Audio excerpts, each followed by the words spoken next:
ప్రకటనకు ముందే బీహార్లో ఇండి కూటమి నేతలు ఎవరికి వారే అన్నట్లు వ్యవహరిస్తున్నారు. మొత్తం 243 స్థానాలకు పోటీ చేస్తామంటోంది ఆర్జేడీ. తేజస్వి యాదవ్కు రాహుల్ గాంధీకి మధ్య గ్యాప్ పెరిగిందా? ఎన్డీఏ పరిస్థితి ఏంటి? ఈ ప్రకటనలన్నీ ఎక్కువ సీట్ల కోసం చేసే బేరసారాల్లో భాగమేనా?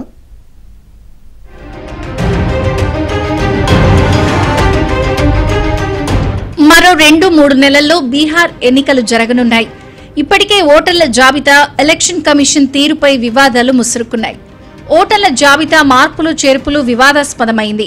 ఎలక్షన్ కమిషన్ పనితీరును వ్యతిరేకిస్తూ ఓట్ అధికార యాత్రను ఇటీవల చేపట్టారు కాంగ్రెస్ అగ్రనేత రాహుల్ గాంధీ. ఇక నుండి కూటమికి తిరుగులేదు. ఆర్జేడీ, కాంగ్రెస్ మధ్య వ్యవహారం సామరస్యంగా ఉందనుకున్న సమయంలోనే బాంబు పేల్చారు ఆర్జేడీ అధినేత తేజస్వి యాదవ్.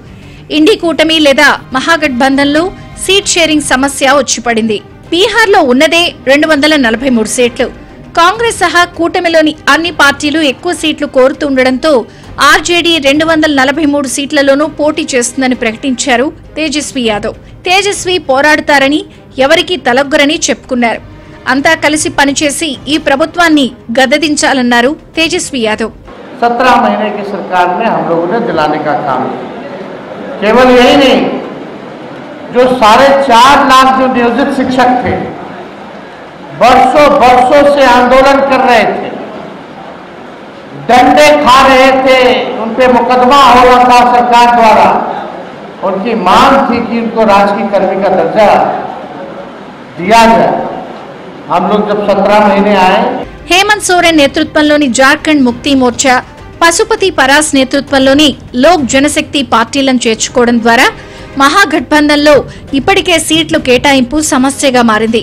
2020 బీహార్ ఎన్నికల్లో ఆర్జేడీ కూటమిలో భాగంగా 144 నియోజకవర్గాల్లో పోటీ చేసి 75 స్థానాలు గెలుచుకుని ఏకైక అతిపెద్ద పార్టీగా అవతరించింది. 70 సీట్లలో పోటీ చేసిన కాంగ్రెస్ 19 స్థానాలు మాత్రమే గెలిచింది. అయితే ఈసారి కాంగ్రెస్ పార్టీ తాను బలపడినట్లు ఊహించుకుంటోంది. ఎక్కువ సీట్లు డిమాండ్ చేసింది. కొత్త పార్టీలు కూటమిలోకొస్తే ప్రతి పార్టీ తమ వాటా తమకు అందించాల్సిందేనని కాంగ్రెస్ ఇటీవలే కోరింది. తమకు గతంలో లాగా 70 సీట్లు ఇవ్వాల్సిందేనని పట్టుబడుతోంది కాంగ్రెస్. వామపక్షాలు బీహార్లో 15 ఎమ్మెల్యే సీట్లున్నాయి. వారు కూడా తమకు తగిన షేర్ ఇవ్వాలని కోరుతున్నారు. దీంతో కూటమిగా పోటీ చేయాలనుకున్న సీట్లలో పంపిణీ మాత్రం అంత తేలిక కాదు.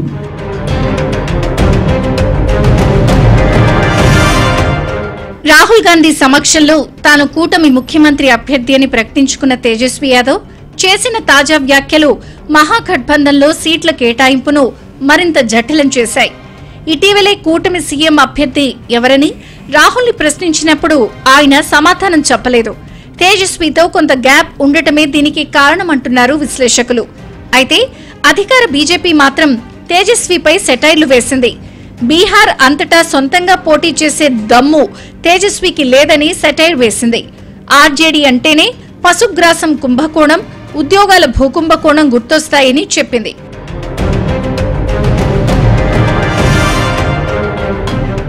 ప్రభుత్వం తమ ఒత్తిడి వల్లే పెన్షన్, ఉచిత విద్యుత్ వంటి పథకాలను ప్రకటించిందని తేజస్వి చెప్పారు. తాము అధికారంలోకి వస్తే 5 ఏళ్లలో ప్రతి మహిళకు ₹1,50,000 అందిస్తామని తేజస్వి హామీ ఇచ్చారు. 80,000 కోట్ల రూపాయల లెక్కలు చూపడం లేదని ఆరోపించారు. తేజస్వి మాటలు తూటాల్లా వెళుతున్నాయి. సీట్ల సర్దుబాటుపై ఆర్జేడీ, కాంగ్రెస్ మధ్య ఢిల్లీలో భేటీ జరగనుంది. బార్గెనింగ్ కెపాసిటీ పెంచుకునేందుకు ఆర్జేడీ, కాంగ్రెస్ వేర్వేరు ప్రకటనలు ఇచ్చుకుంటున్నాయని భావిస్తున్నారు మరికొందరు విశ్లేషకులు. బీహార్లో కాంగ్రెస్ తన స్థాయిని తెలుసుకోవాలని 70 సీట్లను కోరడం సరికాదంటున్నారు కూటమిలోని మిగతా మిత్రపక్షాలు. ఈ కూటమిలో కాంగ్రెస్, ఆర్జేడీ, వామపక్షాలు, వీఐపీ, జేఎంఎం, ఎల్జేపీ చీలిక వర్గం ఉన్నాయి. మొత్తం చిన్న చితక కలుపుకుని 8 పార్టీలు ఇండి కూటమి అలియాస్ మహాకూటమిలో ఉన్నాయి. ఎంఐఎం సైతం ఇందులో చేరాలని ప్రయత్నించినా చేర్చుకోలేదు.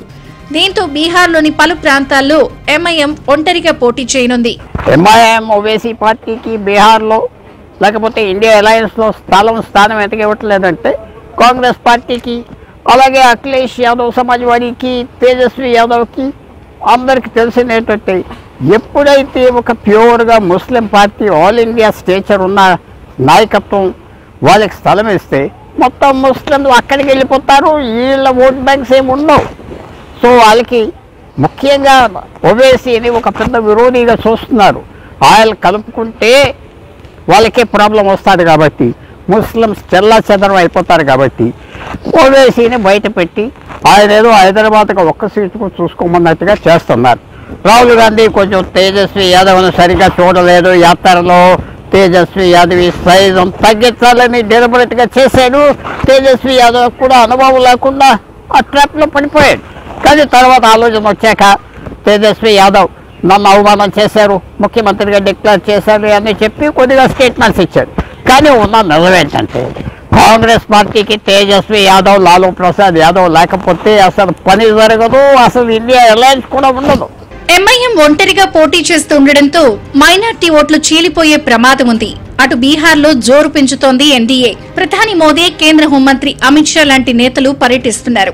ఎన్నికలకు ముందు 36,000 కోట్ల విలువైన వివిధ అభివృద్ధి ప్రాజెక్టులను ప్రారంభించారు మోదీ. ఈ ఏడాది కేంద్ర బడ్జెట్లో ప్రకటించిన నేషనల్ మఖానా బోర్డును ప్రారంభించారు. దేశంలో ఉత్పత్తి అయ్యే మఖానాలో 90% బీహార్ నుంచే వస్తోంది. కేంద్రం పలు రోడ్డు ప్రాజెక్టులను సైతం శంకుస్థాపన చేసింది.